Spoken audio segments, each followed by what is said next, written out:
Good morning. Praise the Lord. Blessing for Nation મિનિસ્ટ્રીથી working by Sam Christian. ઈશ્વર પિતાએ આજે આપણને આપેલા આજના એક નવા સુંદર દિવસે આપને પ્રભુ ઈસુ ખ્રિસ્તના નામમાં પ્રેમી સલામ પાઠવું છું. આજે આપણે પવિત્ર શાસ્ત્ર બાઇબલમાંથી ઈશ્વરના આ પવિત્ર વચન પર મનન કરીશું. હિબ્રુઓને પત્ર તેનો 13મો અધ્યાય તેની બીજી કલમ.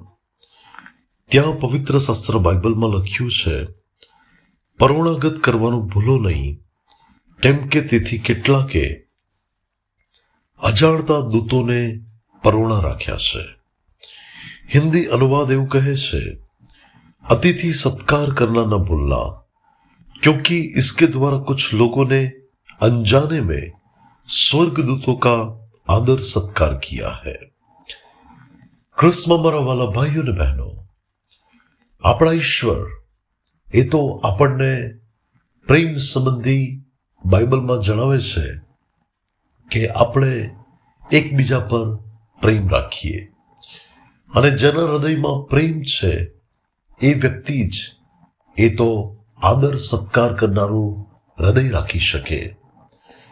ઘણા લોકોના મોં બગડી જાય કે જ્યારે તેમના ઘરે કોઈક મહેમાન આવે.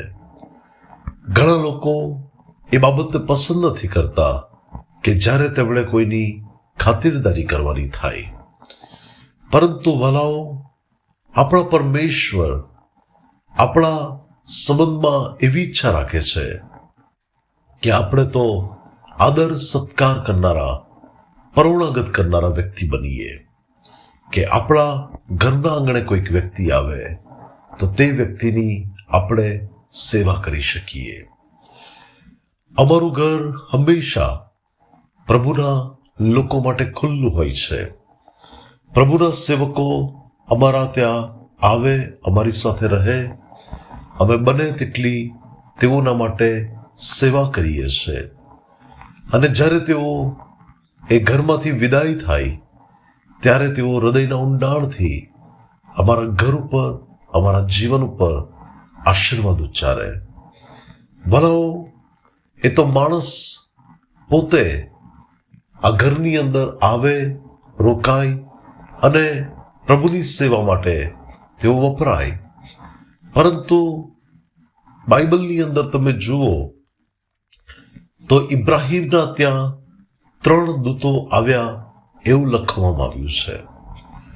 તમે લોતના સંબંધમાં જુઓ તો ત્યાં 2 સ્વર્ગદૂતો એના ઘરે પરોણા આવ્યા એ બાબત જોવા મળે છે. અને લોતે તેઓની ખાતિરદારી કરી. તેણે તેમના ઘરમાં તેમની રહેવાની વ્યવસ્થા કરી. તેઓના માટે ભોજનનો પ્રબંધ કર્યો. અને એને નહોતી ખબર કે હું અજાણતા જ સ્વર્ગદૂતોને મારા ઘરમાં પરોણાગત કરી રહ્યો છું. અને વાલાઓ, એ જ સ્વર્ગદૂતોએ સદોમ અને ગમોરાના નાશમાં એ લોકોના હાથ પકડીને તેઓના પરિવારને એ નગરમાંથી બહાર કાઢ્યા. અને એ દૂતોએ જ તેમને એ પરિસ્થિતિથી બચાવ્યા કે જ્યારે તેમનો જીવ જોખમ પર હતો. ભલાઓ, પરમેશ્વરના લોકો આપણે તો અજાણતા ઘણીવાર એવી ડીલ કરી લઈએ છે કે જ્યાં આપણને ખબર પણ ના હોય, અને આપણે એ જગ્યા પર ખ્રિસ્તનો પ્રેમ દેખાડીને આશીર્વાદ લઈ લેતા હોઈએ છીએ. આપણે ત્યાં ખ્રિસ્તનો પ્રેમ દેખાડીને પરમેશ્વરમાં એક ઉત્તમ ભાગ લઈ લેતા હોઈએ છીએ. ત્યારે આપણા જીવનની અંદર એ બહુ મહત્વનું છે કે આ ફક્ત ઘરની વાત નથી, પરંતુ જીવનના જે ક્ષેત્રમાં, જે જગ્યા પર આપણને તક મળે કંઈક સારું કરવાની, કંઈક આપવા માટેની, મદદરૂપ બનવા માટેની, ત્યારે હંમેશા એ બાબતોની અંદર આપણે તૈયાર રહીએ.